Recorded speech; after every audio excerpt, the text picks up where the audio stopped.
Today, we get into the weeds on something that I think should be talked about more, and that is porn. After his own 10-year addiction to porn, Harley Seelbinder managed to break free and is now a men's coach teaching other men to do the same. If you are struggling with this, I think that you'll find a lot of nuggets and helpful tips on how to motivate yourself to get out of this. And I think it's really important that we start having more honest conversations about this, given the amount of people that do struggle with it. However, be warned, this conversation is about porn. So if you're not comfortable with that, perhaps you should skip this one. Otherwise, dive right in. And I hope you enjoy this conversation as much as I did. So Harley, you are 475 days clean from porn, and now you help others do the same thing. Looking back, I'm curious, was there a moment where it became like an absolute must for you to change? Yeah, man. Well, thanks for asking the question and thanks for having me. Well, porn was something that pretty much me and all the rest of the people my age kind of got into at around age 11, 12. I'm only 22 right now. And so I, I used porn quite a lot throughout middle school, high school, college. In high school, I kind of tried to quit, but it wasn't that serious. College, I should quit, but it's just something I did. Then I got into a relationship with a woman, and I told her kind of from the beginning, like, yeah, I have this problem. I'm really trying to quit. And I went through cycles of like not watching, but then the relationship started to get a little hard, and I could tell that maybe it wasn't going to work out. And, I started watching porn a lot more and didn't tell her at all. And by the time we were about to break up, I kind of told her, yeah, for the past like 3 or 4 months, I've been using porn and I just haven't been telling you. And she was like, all right, Harley, I'm sick of this. We gotta end it. I'm tired of the lack of intimacy. I'm tired of feeling like I'm not enough. I'm tired of you coveting all these other women. Because deep down, I think I didn't even really want her because of how much porn I was watching. I just would rather I was pissed off at her, so I'd rather just watch porn, no strings attached type of thing. And after she broke up with me, there was like a week period where I jerked off like probably 20 times, and I was like, after that maybe 20th time, I was like, all right, it's probably time to make a change. I don't ever want to fall into that hellhole again, and I want to see what I can do to try to make sure other people are helped out of it or just veer away from it, because honestly, that was like the rock bottom point of my life from what I can tell, and it really inspired me to just make more videos on this topic. And then I decided to go all in on truly investing into people and helping them on a personalized level. And so far, I've seen a lot of success stories. And as soon as you remove porn from your life, in my opinion, you can just become a more well-rounded, capable leader. And I think that's what all of us guys are trying to do. So, yeah, man. That's awesome, man. Yeah, I heard a few things there. Are you guys, did you get back with her, or I No, noticed you're with actually, somebody? that was a situation like I quit porn pretty much after that 20th jerk off that week. And for about 2.5 months, I didn't do porn. I didn't jerk off. I just stayed clean and truly worked on building this business. I made a lot of video clips for people. So I just went into monk mode, grinded at the gym, grinded at the business. I also go to school, and I happened to meet a woman at school, and she truly supported my, making videos on this topic, being a entrepreneur. And I told her that I haven't watched porn in a long time, and my goal is to never really watch. And she supported it, and we've been dating now for 13 months, and so it's all still pretty new and fresh. But she's like my biggest supporter when it comes to me helping these guys, because she used to be dating a guy that hugely struggled with it and never told her, and she found out kind of accidentally. And so she knows how big of a problem it was, or she didn't realize necessarily until she saw all the stats about it. But regardless, just from my experience, and I bet you could say the same, being with a woman is like a million times better than jerking off to porn alone. Like, it's just no comparison. It's not even close. Yeah. So I heard a few things, which is interesting. One is that you did reach a point where you reached a level of like personal hell. And it's interesting because so many people talk about heaven and hell in the future and whatever. And if you've gone through something really dark, like alcoholism, porn use, something where it's really, really, really dark, that's hell. Like, you have experienced that for sure. So you reach that point, and you also are going through this breakup. So, and the breakup was caused basically I mean, there was probably other things, but in part, Mm-hmm. at least by your actions. And so you reach this point where you're like, enough is enough. I have to get out of this. And you also, which is something I did as well, you attached it to external helping other people, which Mm, I encourage so many other people to do when they're trying to overcome something. It's like, yeah. yes, do it for yourself, do it to get out of your personal hell, do it to get better, do it for yourself. But if you can attach it to either helping abroad men in general, like you did, or even if it's for your kids or for your Sure. dog or anything, Oh, like yeah. attach it to something outside of yourself that can give you the extra rocket fuel to get you through those days where you just doing it for yourself is not enough. What's the difference between your mental state then as opposed to now? So, yeah, I guess then, well, I guess watching porn is something that we kind of know that decreases your testosterone. And just for me personally, after jerking off, I felt really just shameful and also just really alone. And, you don't tell anyone necessarily after you've jerked off. And yeah, I just felt like, well, afraid to kind of talk to women, way more low energy, kind of like the slumped shoulder kind of look, like, less courageous and ready to go, like, and I actually, it's kind of funny. My roommate and I bought this cold plunge around the same time of that breakup, which was around the same time that I kind of quit porn. And cold plunging on the daily, plus not jerking off at all, like I felt like my testosterone just rise to a new level of just You feel like like a thousand bucks, man. You're I'm just like, confident and ready to, well, take on the world and be a little bit more assertive. And yeah, that I would just say the big thing for me is just feeling better about myself, not having to like hide certain parts of my day. So, how was your day, Harley? What did you do? Oh, shoot, I watched porn. I was looking at it for like 2 hours today. Oh, how do I bridge that gap? How do I pretend? What else? What was I really doing? And it's like I don't have to hide that crap, and I can just be way more confident in what I've done today, and just be a better motivator to others. did you ever sink into, I mean, some form of depressions type symptoms or anxiety or anything? Not saying clinical diagnosis, but just like those feelings What period? when you were before you made the change. Mm. Uh, I'm actually pretty blessed to be kind of a more of a optimistic, pretty easygoing guy who's normally can find like the positives in things. So I honestly I think I'm very blessed with low neuroticism. I feel peace a lot of the time and kind of joy a lot of the time. But porn was just kind of pulling me down, not to full depression, but just way more just like shame and sadness and just like, oh, I hate myself a little bit. And Right. but not too deep, like luckily never much of a suicidal guy. So, I'm very blessed. Yeah, that's awesome. I was just curious. If someone's struggling with porn or some other poor life choice, addiction, whatever, and they know they should quit, like we all know we could be a better version of ourselves if we let this go, what should they do to push themselves over the edge on Mm, purpose? Uh, like in your experience, it was this breakup and then the pain that kind of pushed you over the edge. If yeah. they're not quite at that edge where they're ready to make a decision, is there something they can do to get themselves there? Mm, that's a good question. So it's kind of funny. The thing that I like DM to guys that are interested, like if I can tell that they're pretty serious, I say something like, the key to quitting is accountability, mentorship, and changing your identity. It, so I guess I could walk through each one of those. Like accountability is something where, well, there's an interesting study on accountability that kind of blew my mind. I don't know if you've heard of Larry Hagner from the Dad Edge.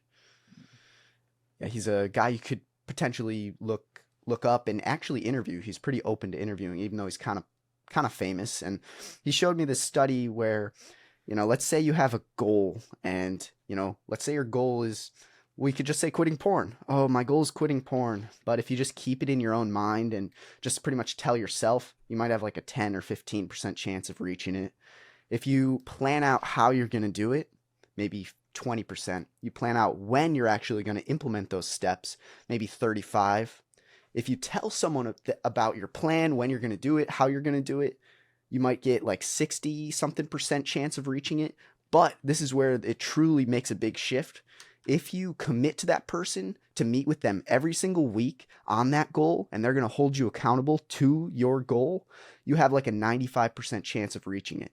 So whether it's you trying to help men, coach men, having that setup where you can meet every single week or multiple times a week and talk to them about the goals they set. And if they have a group of other guys with them, it's not just me holding them accountable. It's this nice group of all these other guys in their same situation.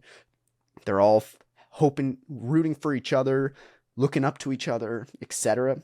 In my opinion, that's kind of what the accountability feature is. It's like, if you are truly serious, you would go and tell A, a pastor, B, someone like me who specializes in it, C, one of your family members or friends, D, your girlfriend, but that can be really kind of tough. And I would more recommend telling a guy versus your woman and keeping her, that's just really tough from my experience. But, meeting with someone and being serious and saying, hey, I am truly serious about this and I'm going to do it. And if you have to meet with them and it's like on your calendar, you're going to remember, oh, dang, I have to meet with Harley in like 3 days. I don't want to jerk off. If I do, it's just going to be a waste of everyone's time. And so that's kind of the idea for that first one. That's so interesting. Yeah, go ahead. Let me just jump in real quick, because I have heard quite a bit now, and I've noticed in myself that if you tell a lot of people your goal, it actually diffuses your energy. So if you're just like going on Facebook and telling everyone, which I wouldn't recommend anyway, especially with porn, it's just like, that's not a good idea. But telling specific people who have the tools to assist you and actually get you there, 1 or 2 people just being like, this is what I'm committed to, hold me accountable, XYZ, is super effective. And also I found, particularly with porn, don't make your girlfriend or your spouse your accountant. It's just not fair to her. You can tell her, hey, I'm working on this, but making her your accountability partner is just a bad idea. It's just because it's really hurting her what you're doing. And when you do slip up, if you have to tell her that, it's going to suck. And it's just not fair to her. It does suck on a different level. Yeah. Yeah. So mentorship. Sure. I guess mentorship would just be the person you're being held accountable to. Hopefully they're a person that's been able to beat it. Like, I see a lot of guys that are like, oh yeah, I'm in accountability groups with some of my other friends. And I'm just like, so are any of you guys, like, have you gotten out of it, any of y'all? No, yeah, we're all still struggling with it. And I'm like, all right, the word mentorship to me means someone who's actually been through it and has walked those steps and can kind of guide you step by step through the process and kind of really help you understand your addiction more. Like, it's just hard if you're surrounded by everyone who's still struggling, like, you don't have that advice and that experience. So that's what that is in some sense. It really ties that level in with of accountability. certainty from somebody else that you can do this. If someone's beat something, this is one of the things I've found with overcoming a chronic illness or depression or anxiety or even porn addiction. Some people think is impossible to quit, something that a lot of people think is impossible. You need to be around somebody who not only thinks it's possible, but is so just certain that you can do it. It's like a joke to them. They're just like, oh, of course you can quit. Obviously. Like, they're not saying it's easy. They're not saying it isn't difficult, but they're just so insanely certain. And you get around those people enough, it just leaks onto you. And then eventually you're like, of course I can quit. Like, or of course I can do this. Yeah. Yeah, it's true. And the last piece was? That would be changing your identity. And, for me, that means, like, there's an interesting example of, let's say you're trying to quit cigarettes and you're at a party and someone offers you a cigarette and you say, oh no, I'm trying to quit. Thanks anyways. And, when you say that, you're like, oh, what you're really saying is, oh, I'm a smoker who's really trying to quit. Versus if you would have said, hey, no, I'm not a smoker. I don't smoke. Thanks. All of a sudden you're going from a person who's like, oh, I'm a smoker, but I'm trying to quit. And it's, I'm just trying, versus, no, I don't do that. That's just not who I am. I'm not a man who does that. I engage in other habits. Therefore, I am not a smoker. I am a non-porn watcher. Like, that's kind of the phrase that I say, like, I am a non-porn watcher. I engage in other habits that give me dopamine and give me dopamine that's sustained. Like, I'm not trying to quit. I quit and I no longer engage. it's like a lot of people, that's why I'm not the hugest fan of counting the days since you've watched. I only have that in my bio as just an example to say, hey, it's very possible. I know you guys can do it.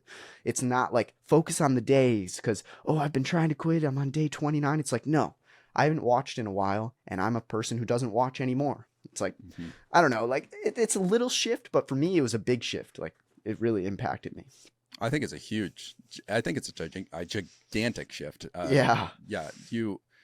That is something that I actually did with Crohn's disease. Oh, nice. About 8 years in, I stopped saying I have Crohn's disease because I would notice that I would insert somehow in every conversation, the instant I met somebody, within like 2 minutes, I would somehow bring up that I had Crohn's disease and, oh, my life is so hard, whatever, something like that. Sure. So I stopped saying I have Crohn's disease and I started saying I had Crohn's disease. And people would look at me weird because it's a chronic illness. You're not supposed to get rid of it. And you would think that's just like a dumb, oh, he's being delusional, whatever. But it did actually shift my identity from a guy, because my identity was completely wrapped in this dude who was chronically sick. Just like yours probably was with porn. I'm a porn watcher. Like that, you just know that about yourself. And that little shift, you keep repeating that to yourself and you keep saying it to other people. Now I don't identify like that anymore. I identify as someone who goes to the gym. I identify as, whatever, someone who eats super healthy. Someone who's really, really. And if for some reason those symptoms of Crohn's disease ever came back, I would just be like, well, I can reverse this real fast. You know what I mean? This isn't who I am anymore. It's pretty wild. So many guys are single and just struggling out there these days. There's so much on the internet about how girls are bad and they only like the top 10% and, whatever, just give up, watch porn. You can't find a good woman these days. All the good ones are taken, whatever people say. What would you say to those guys if let's say they're still living at home, maybe they're a little overweight, maybe they are not doing something that they really enjoy. Let's say they have a job, but they don't enjoy it. Sure. And maybe they're not addicted to porn, but let's say they watch it once in a while, and they don't really think it's that big of a deal. Sure. What would you say to someone like that? Well, some people, I would just ask them, I would just say, so do you want to continue living like this? You have to ask yourself, like, do you want to be the guy who stays with his parents till he's 60 and then doesn't ever have a real woman and it's just, well, your life is not that interesting. It's like they have to ask themselves, because I know some people where it's like they're almost like you can't really help people unless they believe they can make a change. So like I would just, like I said, I would just ask, like, so where do you want to be? Like, what is if your life was going amazing, where would you want to be in 2 years? It's like the Jordan Peterson self-authoring approach. Where do you want to be? Let's write it out. Your 5-year plan, your 10-year plan. Who do you want to be? What kind of man do you want to be? And, for the people that are truly serious about like, hey, I want to get a better job. I want to get into better shape. I want to improve my spiritual life potentially. And I want to get a woman, like some very positive pillars right there that you can build on. And it's like, all right, great. Like you said, it's very easy to excel past your peers these days. So many people are just kind of addicted to scrolling, addicted to Netflix, porn, video games, junk food. Like, it's not that hard to stand out in a crowd if you've put in a little bit of work on yourself every single day for a period of like even just 6 months or a year. It's like, it doesn't take that long if you're really consistent with something and you're passionate and you have a plan and you've told someone about that plan and you have that accountability. Like I think those 3 things I mentioned before, the accountability, mentorship, changing your identity, can be with anything. Crohn's disease, getting in better shape, becoming more a higher earning man, like anything that can you just have to truly believe in yourself. And like, I have a poster right over here that I can't really show you, but it's like this book, Atomic Habits, 37% better every single year if you improve 1% each day. Like you can make true compounds on yourself if you decide to make small shifts every day. It doesn't have to be giant. A lot of people are like, oh, I'll never get there. Look at how big of a shift it is. It's like, no, it's just like that slight increase over time. before you realize it, you're already going to be there. And so, I don't know. I always see it as super optimistic. Like David Goggins says, it's easy to be great nowadays. Most people are weak. Most people don't want to go that extra mile. Most people aren't consistent. It's like, for me and you, people trying to make content, it's like, in order for you to be like a top 1% content creator, I think the only key really is to just not quit. You just have to keep going, and you have to just be consistent. And so that's that for anything, really. Like, if you've made it your identity as a person who doesn't quit and who always continues to try to improve, or I think you're going to do really good. But they have to find it in their heart. I heard a shocking statistic on the content thing. It was, I don't know where they got this from, so it might not be entirely true, but it's probably pretty close. 90% of all podcasts never make more than one episode. Of those 10% left, only 10% of those, so 10% of 10% make more than 10 episodes. So if you have a podcast and simply the act of making more than 10 episodes, you're in the top 1%. Yeah. And this is what I think, like, a lot of people say, oh, the girls only swipe left on top 10% of guys or whatever, and all this stuff, whatever you believe about internet dating, or if you want to do that or not. But it really is not that difficult. It's I shouldn't say it's not that difficult. It's hard, but to separate yourself from the pack, work out, be able to string a sentence together, have a mission, have somewhere you're going. Yeah. Don't have a bunch of these bad behaviors that are pulling you down. Create some sort of income for yourself. You don't have to be a millionaire. Most girls don't need a millionaire or a billionaire or whatever. They just want someone to provide for them and take care of them. And you really can do that. And there are a lot of people that have done that. When I was really sick with Crohn's, I only had about two good hours of energy in a day. So I would just say, okay, for 2 hours, I'm going to work on myself. And then it got to 3. For 3 hours, I'm going to work on myself. And then 4 hours, I'm going to work on myself. And what I've found is, if you can focus for 3 or 4 hours on moving your life forward every day, you'd be shocked, unbelievably shocked at how much progress you can make over the course of a year or 2 years or 3 years. And I think sometimes when I listen to people, it's like, if you're not working 16 hours a day, you're not moving your dream forward. Oh, sure. That's what I'm saying. Oh, sure. No, that's great. I'm a huge fan of 2 guys, Tim Ferriss and Matt Gray. They're 2 guys that are really about, like, creating systems within your life, systems within your business. How can you, work smarter and not harder? What can you automate and delegate away? Like, to me, I'm a big fan of, spending time with my family and friends, spending time at the gym, spending an hour in the sauna in the cold plunge, like, just spending time for myself. Like, I'm a huge fan of that. I'm also a huge fan of working, but, like, I think a 16-hour day, 80-hour week of work is just, to me, not sustainable, for me at least. I would rather have, I'd rather output 100 hours of work but have other people doing some of my work. That's kind of my idea here. Like, the idea of just working 24/7 to me doesn't sound very good, because I would rather rejuvenate a little bit. And I don't know, but I definitely am a person who doesn't mind working on a Saturday or a Sunday if I'm super passionate about what I'm doing. Like, the thing I'm doing right now, making content, promoting my Instagram, doing things like that, to me, that's not even really work anymore. So I guess it just depends on what I'm doing, but I think it's a nice balance. I think you got to have a little bit of both, a little bit of, I got to do this, and a little bit of, I'll take a little bit of a break and, work smarter, not just hard. So I don't know. And we are in the middle. We are here recording this on a Sunday. So, and I was looking forward to this all week. Like, I was stoked about this. Right. I just think that for me, I used to focus very much on these goals, and I want to make this much money. And I've really realized the goal should be a way of being. Like, who do I want to show up as? How do I want to live my life? How much do I want to work? And when I say, okay, I only want to work 4 or 6 hours a day or whatever, I want to have these monk mode periods where I go hard, and then I want to have other periods where I can relax and work 3 or 4 hours a day. I also have to set my expectations to that level and realize, okay, that amount of output is not going to make me a billionaire. Right?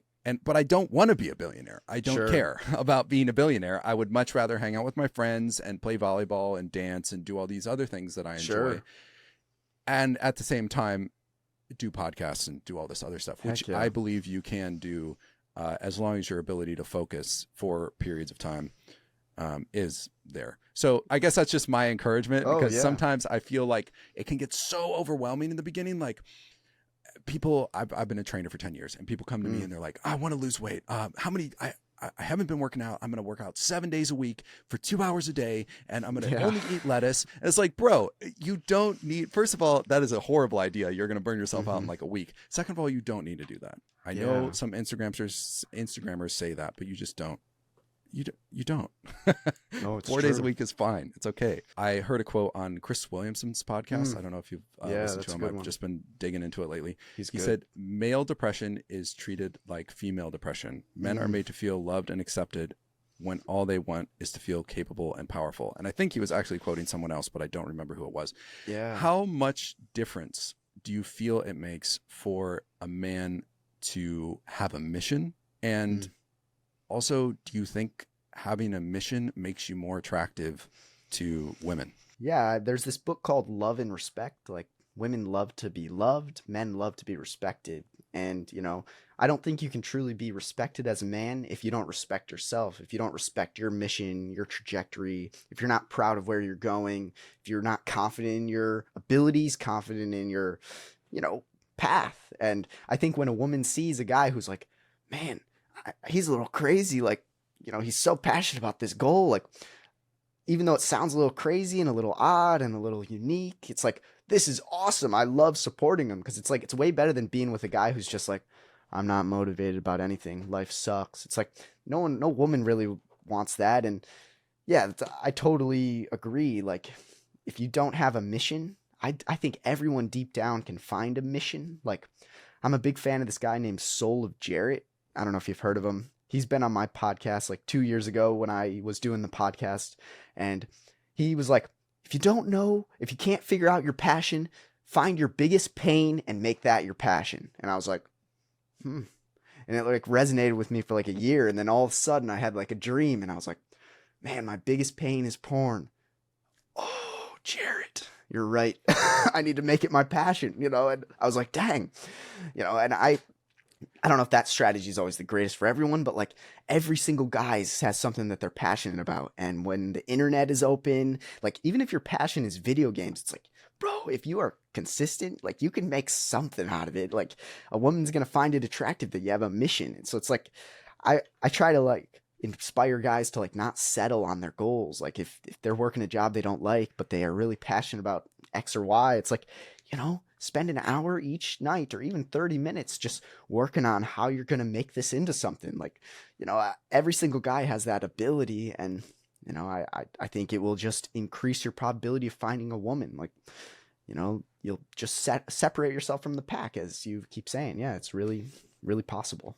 It's one of the easiest ways to create confidence in yourself and this sense of, I'm going somewhere, would you like to join me, instead of whatever other attitude guys tend to have. Insecurity. I've been guilty of this, so I'm talking to myself. Insecurity, you know, oh, please love me, any of that kind of energy. And a lot of the stuff that you listen to of like tips and tricks of how to get a woman. Yeah. If you're confident and you have a mission, you don't need tips and tricks, man. You're just going to be that person. Yeah. And you can skip all these videos about like, oh, you have to stand like this and do this and Approach like just that. like, if you have a mission and you're going somewhere and you don't have a bunch of stuff in your life, like drinking or porn or this stuff that you're ashamed of, it just radiates off of you, at least in my experience. And not only are you more attractive to women, you're also just going to be, other people are going to want to be around you. And if you're lonely and you're having a hard time, the best way to find friends is to find a mission, especially as a guy. Just find a mission, attack it, and go after it, and then try and invite people along the way. Like, hey, do you want to, you know, whatever it is. If someone doesn't have a mission, how should they go about finding it? I mean, you alluded to one thing there, your greatest pain. Yeah. Is there any other? Like, have you ever heard of the term ikigai? I have actually, but it's been a long Yeah. time. Refresh me. It's like it's this Matt Gray, like one of my favorite creators. He popularized it for me. It's a Japanese concept which just kind of means like your reason for being, and it's kind of the intersection between what you love, what you can be paid for, what the world needs, and uh, something else that there's like four of them, but like it regardless, it's like what does the world need? What are you passionate about, and what can you be paid for? And it's like this intersection of all those things. And like, you know, painting may or may not be something that you can be paid for as easily, even though it's one of your passions. So how can you maybe translate that into something like, you know, graphic design, you know, creating thumbnails, or, you know, you can, if you're creative, you know, there's so many ways to make money. Like, and you know, your mission, if it has no potential of having any kind of money made, it's just, you know, it can't be as good of a mission, in my opinion. Like, the money can be such an interesting motivator, and it can be, I don't know, it can push you like rocket fuel, like you were saying before. And so, I don't know, just trying to write down what are all the things that you truly love. Like, write a list of all the problems in the world that you think the world needs, that you're passionate about. Write down the things that, you know, the skills you have learned over the past years, like all those things, and trying to find like the intersection of all those. Honestly, it's hard to always figure out, but I'm a big fan of just try this, try that, try this. Like, to be honest, you know, I went from Rocket League streaming to Rocket League YouTube to options trading to forex trading to making clips for people to, you know, music producing. Like, I've done so much crap, but like, it's showed me like, what do I like? What is a better option? What's more feasible? And like, to me, I'm a big fan of just try until you find something that really works. But other people are much more like afraid of failing, afraid of standing out, afraid of what might happen if they make a mistake. And to me, I'm like, you're a bigger fear that you should have is like regret at the end of your life for not trying versus, oh no, I failed this idea. So I don't know, if I was anyone, like, just write down what you truly love and start figuring out how you can make money off of it, or, you know, change the world through it. So yeah. I had very, very similar experience. That's because I've done so many things. I've been Yeah. a ballroom dance teacher. I've been a gymnastics coach. I was a commodities broker. Like, Boom. all these things for like 6 months to a year. Just Yes. And for a long time, I was just like, man, I'm just mediocre. I'm mediocre at so many things. And other people just seem to have this one thing that they're just passionate about, which is kind of an illusion. I don't think that's actually true. Yeah. But I was like, when is this going to come for me? And I tried so many just different iterations of all sorts of different stuff. And then I started doing these videos, and I started just randomly uploading videos and not even trying to do anything with it, maybe 4 or 5 years ago. And I sucked. It was terrible. But Perfect. exactly. I realized when I did one of my first interviews, I was just like, this is so fun talking to someone else who is also so inspired to grow, and you get different insights and you learn so much, and maybe you make new friends along the way, and learning also, for me, learning how to communicate effectively. Yeah. What in a way that helps people change, because that's something I really want to do, is be a better coach. It's just so fun. And you will eventually stumble on something that, instead of taking energy, it gives you energy. And most of the time when I get done with a podcast or I get done recording something, even if beforehand I'm like, oh my God, I do not want to do that. I feel sick. I have a headache. I'm so tired, or whatever. Afterwards, I'm like, yes, life is awesome. And I didn't really get that with some of those other experiences, maybe time to time. But now, once I record some reels or post something, I'm just like, yes, let's go. And I think that's a really good indicator. Not how you feel before, but how you feel after you do the activity. Totally. And yeah, just try a bunch of stuff, and don't ever let anybody shame you for like, oh wow, you can't stick with anything. If you really try something and then you're like, this isn't the fire here. You know? If you're actually trying, you know. if you're really 100% all in, trying, going for it, and it's not lighting you up, it's okay. Try something else. It's all right. Yeah. I'm with you, man. I think a lot of people, like, they see people like me or you trying all kinds of things, and they're just like, bro, just get a real job, or just take the normal path. And I think that comes from a place of slight resentment, slight insecurity of like, you're only hating on me because you're hurt inside and you wish you would have tried things when you were younger. And it's like, like I'm not going to let that bring me down. And, like soon enough, they're going to be cheering us on because, we're going to be successful and they're going to be like, oh, I always knew Harley, I always knew Nate, they were going to make it. And it's like, but in the beginning, where were you? So, you almost just have to push past that because, like you said, most people are just easy to separate yourself from. So, I've heard that many, many times. Like, you work so hard. How come you don't have more money? And it's not because I'm not good with money. It's just because I've chosen to take this route in life because I was fortunate enough to get a chronic illness when I was so young, and it just hit me over the head with like, life is short. You're going to die anyways. And your health is so important. Without your health, you don't have much. And if you're just working and not enjoying your days, like, what are you doing? And it was so much pain that I kind of vowed to myself when I was getting over it, because it was so much effort and so much pain. I was like, if I put the effort and pain and work into getting out of this, I'm never going to settle for just okay. Like, why would I work so hard to just get okay? And maybe you had a similar experience with getting over porn. It's like, why would I do all this work to get over porn if I'm just going to settle for like a mediocre relationship? Yeah. Why? What's the point? And so you just get this drive to like, okay, I got to keep going.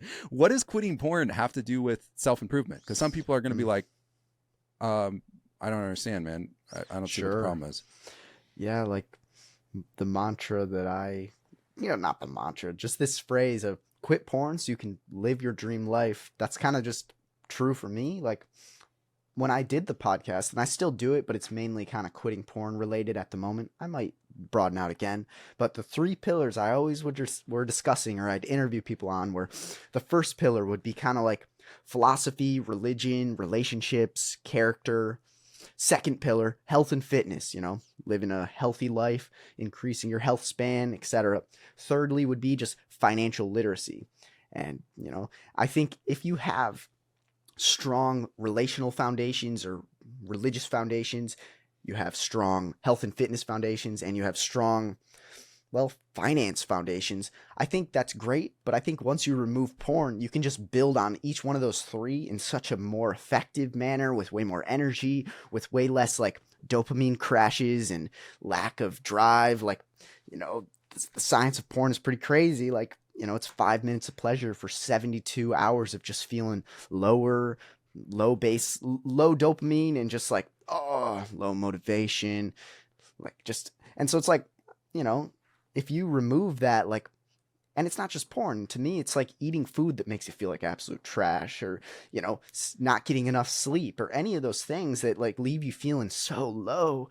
If you can just like remove those from your life, I think you can just build and have more motivation to build on each one of those 3. And so that's just been my experience. And for the people that I help, I only want to help people who are like, I really see this as a problem. For people that are like, oh, I jerk off occasionally and it doesn't seem to affect me. And it's like, well, that's fine, man. I'm not here to like prove to you that I'm right. It's like, no, I want to work with people who felt the pain I was feeling. Because, if you don't have any kind of pain regarding this, I don't think my program is going to help, or I don't, maybe it's just not for you, and that's totally okay. So I think for me, I needed to remove it to improve. So. Yeah, there's a quote, I can't remember who says it, but you look at successful people and we tend to ask, what are they doing that's different than me? And a lot of times it's not what they are doing, it's what they're not doing. And it's also too, I've heard that you can be successful monetarily and be an alcoholic and watch porn. You could do it. It's possible. People have done it all the time. But your quality of life is not going to be as good as someone who is successful monetarily and doesn't watch porn and doesn't drink all the time. Yeah. And that's ultimately what I think a lot of people are after now. They're realizing, okay, this whole chasing money thing with no other, no relationships and just ignoring everything else is not really where it's at. So we're trying to, become more well-rounded people. And if you do want to do that, if you do want to have a healthy relationship, et cetera, having something like porn in your life is definitely going to slow you down for sure. I listened to another guy, and he said he stopped drinking for 1,000 days just to try it. And he said the biggest thing he noticed was the up and down of his life, this kind of roller coaster evened out so much more. And he just had a much more straight line of improvement. And I think it's the same thing with porn. It's like, you still can improve, but you're just constantly setting yourself back. Why would you do that to yourself? Yeah, it's true. I saw one of your posts, and it says, I'm going to put you on the spot here, but it said 68% of church-going men and 50% of pastors view porn on a regular basis. I'm curious, do you know where they got that stat? Like, how many people did they? I'm not sure exactly. It was on some kind of, it might have been on like Fight the New Drug or some kind of organization that does a lot of porn research. So I just saw that and I was like, 90% of men kind of report watching porn in the past month. And it's just a huge stat. So it doesn't surprise me really, but I totally believe it. I was raised Christian, and it sounds like you were too. Yes. Mm-hmm. Okay. You also had a video that I chuckled when I saw. It said something to the effect of, "I'm sorry, but praying won't fix your porn problem." And I literally laughed to myself because I was diagnosed with Crohn's when I was 17. Yeah. And I was depressed. A doctor just told me how to have chronic illness. I was never going to get over it. I'm 17. I'm like, my life is ruined. My life is over. I'm going to be on drugs, like all this stuff. I was depressed. I had anxiety. I was insanely sick. And the answers I got from the church at the time were basically that, like, read your Bible more, like get more holy. And to be perfectly fair, they didn't know. They didn't know what to say to a guy who was chronically ill. I think it's an insane two-way street. Like, it's not just all reaching up to God and wishing and praying. I think it's like, sure, you can do that, but I think it's really up to you. If you want to put in the work and if you want to improve yourself, it's on you. Don't be wishing to God. Like that, to me, that's like a cop-out answer. Oh, I'm trying to quit porn, Harley, but God's got me. God's getting me through this. And I'm just like, what does that mean? Like, what does that mean that he's getting you through this? Are you free from porn? Well, no. I know. It's like, so what do you mean God's getting you through it? Like, have you gone through it? Like, what are you saying? I don't know. It's just like this, to me, it's like a cop-out answer. Like, oh, I got God. And I'm like, what do you mean? So I don't know, man. Makes me want to throw up. I love so many things about Christianity, but that is one of the things that just makes me want to throw up. I about 6 years in to Crohn's disease, because I was young, I didn't understand any of this. I hadn't listened to Tony Robbins or any of these guys. And so my default setting was just like, why me? And I would constantly just pray, like, why, God, why? Basically, like, why me? Why did you do this to me? I don't understand, whatever. And I distinctly remember I was driving along the road and the rain was pouring down and I was feeling super sick. And I was like, why? And this lightning bolt hit me of like, if I could somehow figure out how to reverse this, I could help so many people. And I think that's exactly the point, at least in my understanding of these mountains, that I believe God puts in our way to summit so we can become the person that he put us here to be, so we can have the impact we're supposed to have, because you're never going to have that impact if you don't summit the mountain. And I think that a lot of us are just sitting at the bottom of the mountain with everyone else, and just being like, oh, God, it's graceful and he's got me, which is true. If you believe in Judeo-Christian Christianity, you're forgiven, all that stuff is wonderful. But you're never going to have the impact that you could have, the reason you're put here, if you don't climb that mountain. Like, that struggle is there on purpose. And if you're just praying to God, I prayed all the time, God, please magically cure me. I just want a miracle healing. And the answer I got was, you're the miracle healing. Like, figure it out, dude. I've given you so many tools and resources to get over this. And I want you to level up and figure it out. And that is the gift. Like, I don't know if that makes sense or not, Oh, but it does, it's a man. It's totally well different. said. It's a totally different frame. It's the identity shift. It's on me. Yeah. Yeah. No. Yeah. I was listening to Tony Robbins and he said that he used to do that. And now when something comes up that kind of gets him like that, like, oh, this is going to be hard, he'll just say, oh, a worthy opponent. Because the Oh, opponent, dang. the adversity makes you grow. Mm. And I would never, ever, ever be doing this podcast or having the life I'm having now if it wasn't for Crohn's disease and my response to it. Not that God's grace and I wasn't blessed to have friends around me and supportive family and all these other things that Yeah. helped me along the way. But there is a component where you do have to get in the dirt and do the work on yourself. And you're not just going to overcome porn or overcome Crohn's or whatever it is. At least in my experience, you get a deeper level of peace and understanding about yourself that just carries through to the rest of your life.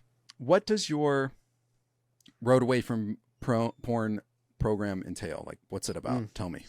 So, yeah, kind of those three things I was mentioning before. So what it's technically is, I'll just give you the sales pitch right now. So Yeah. I could even, no, I won't share my screen to show you, but yeah, so it's an 8-week intensive program where you and other men that are in your same shoes, trying to quit porn, not sure how. It's like cohorts of 2 to 3 to 4 to 5, small groups of guys that each week I have a few events on the calendar. So there's 2 events that you can go to each week with these guys and me to kind of walk through your specific struggle. You get to hear other people's, and well, you're forced to come each week. And, how's John doing? How's Jimmy doing? Like that's kind of what it is for the first 8 weeks. You also have access for life to 2 or 3 events on the calendar that are kind of roundtable discussions. I call them RAFP roundtable, and there's also some leader calls that some of the graduates have, created. And so what it technically is for the first 8 weeks, you're going through this course that I created, that the steps that I use to quit, and you're talking to me about how they're working. There's some challenges you have to do. You have to tell someone else that you've joined this, tell them that your goal is to be a porn-free man. Like there's like challenges associated with it. And from all the guys that have joined so far, after the first week, not a single guy has even watched porn. And so it's just been kind of crazy because, they have these calls for the rest of their life. They have calls that they can go to. And so what it is 8 weeks of a course and intensive mentorship. After that, you continue access to roundtable discussion, leader calls, and some other special calls that I host. And so that's practically it. And it's nothing too special besides just a brotherhood of guys that are in your corner always for you, and you can always come and talk because we got your back. It's a one-time fee for lifetime access. So That's awesome, man. I love that. I'm curious. Do you have, because I've been thinking about this. Do you have a way of saying like porn free or non-porn watcher that is positive? Without like, does that make sense? Like, I'm not a smoker, or I don't drink alcohol. And like, instead of saying I have Crohn's disease, I started saying that's where Healthy AF came from. I'm Healthy AF. Right? Oh, nice. Is Nice. there a frame that you have that reverses that?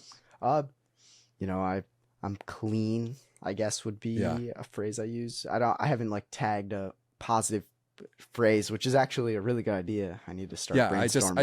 I just was thinking about that because I think it can be helpful to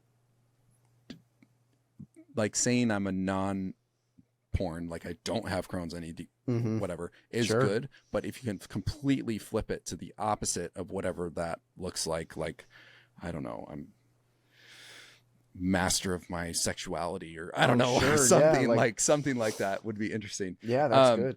That's pretty good. What's next for you? Are you just going to be working on this course? What's the next year or two look like for you? So I'm actually graduating in industrial engineering, which is kind of interesting. I also am an accountant for a cleaning business in the city I live in. And so my passion, honestly, is talking with people, making money, and growing businesses. And, I plan to help grow this cleaning business, grow this Instagram and coaching business. And, I plan to actually invest in startup companies, and I'm big into investing. I've just taken a break at the moment because I need to focus on this. But, I think I'm always going to be improving, growing. Like, I think this thing that I built is kind of like, well, I'm kind of forced to do it for life because I promised these guys that I'm always going to be, you can meet me once a week for the rest of your life. That's kind of something that I plan to do. But I don't know, I plan to fill my days with all kinds of things that improve my life, the lives around me. I don't have a specific idea besides the thing that I'm building right now, but Cool. with That's awesome. time, maybe real estate, maybe investing in startups, creating a fund, an investment fund. I have a lot of random ideas, but you never know. I love it. But yeah, What man. do you do? One last question. What do you do to reset and relax and recover? Because it sounds like you're busy. You're doing a lot. You got a lot of irons in the fire. What do you do to reset? I would say my favorites are, well, even though it's still work, the gym, a sauna, and a cold plunge. All three of those in one day. Like, my gym has a sauna and a cold plunge right next to it, so I can just kind of hop back and forth. And hit workouts are like my favorite, going until I can't, sweating and breathing really hard. And I don't know, after that, I just feel absolutely at peace.